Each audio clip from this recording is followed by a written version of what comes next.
যত মানুষকে শেখ হাসিনা হত্যা করেছে, প্রত্যেকটা হত্যা, প্রত্যেকটা ঘটনার জন্য এই খায়রুল হককে বিচারের মুখোমুখি করতে হবে।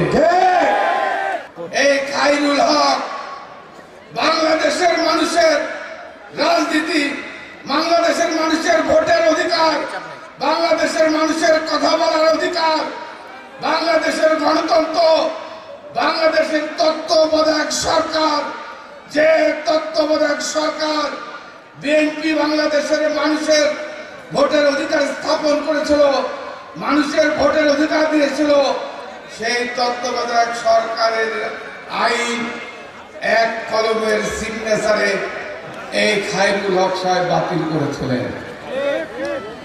এই খায়রুল হকের কারণে বাংলাদেশের এই 15.5 বছর যত মানুষ এই গণতন্ত্রের জন্য, এই ভোটের অধিকার জন্য, এই কথা বলার অধিকারের জন্য যত মানুষকে মৃত্যুবরণ করতে হয়েছে, যত মানুষকে শেখ হাসিনা হত্যা করেছে, প্রত্যেকটা হত্যা, প্রত্যেকটা ঘটনার জন্য এই খায়রুল হককে বিচারের মুখোমুখি করতে হবে।